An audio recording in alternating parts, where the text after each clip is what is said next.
Let's say Joshua Caesar. Thank you. Thank you. Expressing a little bit technical difficulties. I don't have the clicker for the PowerPoint. So, oh, it's right there. Is it hooked up? Yeah, it should be. Okay. So the topic is actually the set of the sail, and it's very, very condensed. But I will recommend you guys take good notes because this information here can be a life changer. Anybody here owns a business, runs a business?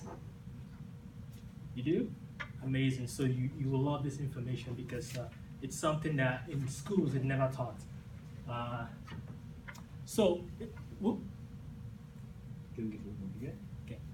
So we're experiencing a unique time today in society. There's so much going on between nations, countries. There's religious tensions, there's racial tensions, there's so much divide going on in our society. But among everything that's going on, there's nothing more of a greater threat to the Canadian livelihood than the current economic state of Canada right now. Within the last few years, the Canadian household debt has risen to $1.8 trillion according to Equifax, actually higher than the United States. It's incredible. To put this in a different perspective, if the whole household debt was spread among everybody, each person here will owe $22,800, excluding mortgage. Mr. President, fellow Toastmasters, and welcome guests. I'm bringing up this information not to scare you, not to make you feel paranoid about the times right now, because this is not the first time we've been in debt. It happens. It's been happening over and over again. But my whole goal here is to inspire you to set a better sail, to be able to sidestep any financial crisis that might occur down the future. So I'm going to be explaining to you how the economic machine works.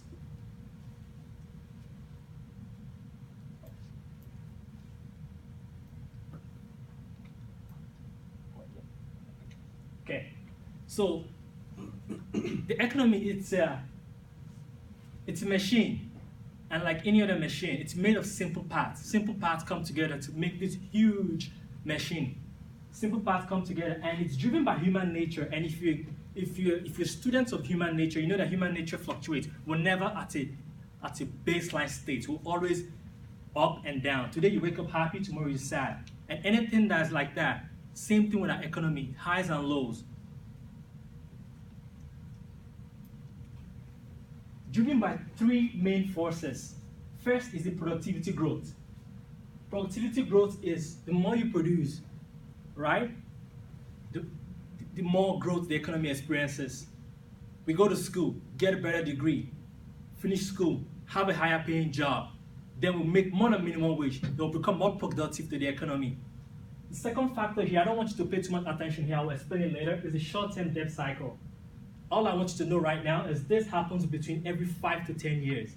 Then third one, the factor is long-term debt cycle. This happens between 75 to 100 years. The building block of the economy is simple transactions. I want a lawnmower, and Ron has one posted on Kijiji.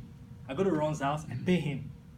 Now I own the lawnmower, and now he has my cash. Simple transactions. So simple little transactions like that happen in different markets, make up the economy. One thing I want you guys to pick up from here is my spending is someone else's income.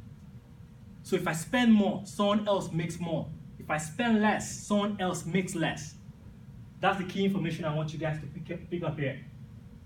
So when I spend, like I bought the lawnmower, it makes up the market. There are different markets. There's a fish market, there's a wheat market, there's a soy market, there's a stock market, there's the automobile market, and all these markets come together to play this big part of this role, forming the economy.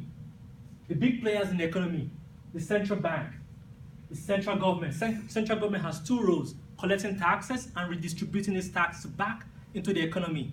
So they don't keep the taxes. Before, I used to be very angry about paying my taxes. But when I learned about the taxing system, I love paying taxes. We should love paying taxes Because if you don't pay taxes, guess what? Next time you go to the hospital, when you talk to that nurse in the ER, it's $750 just to say hi to her. But when we pay our taxes, we have universal health care.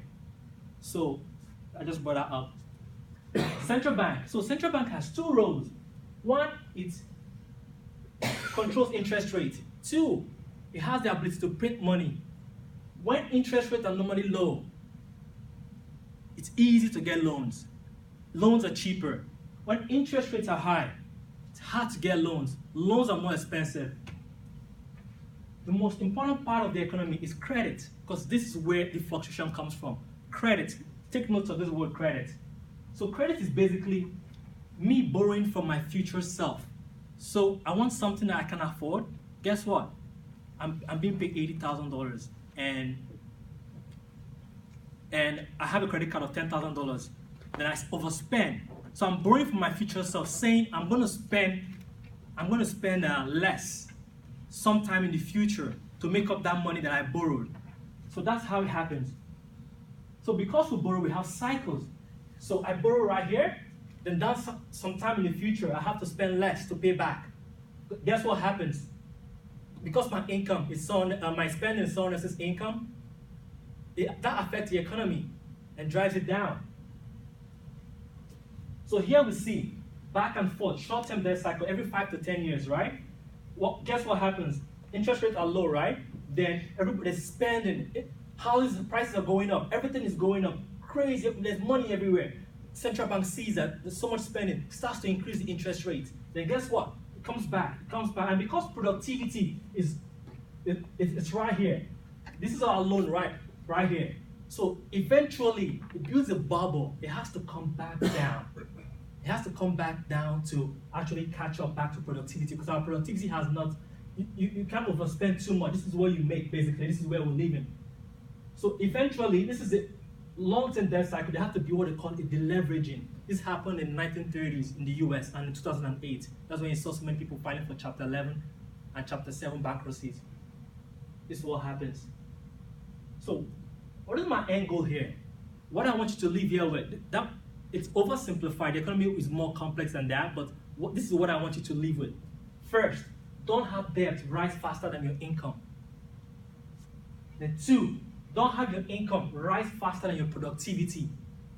And three, do all that you can to raise your productivity. Do all you can to make more than actually you borrow. Thank you.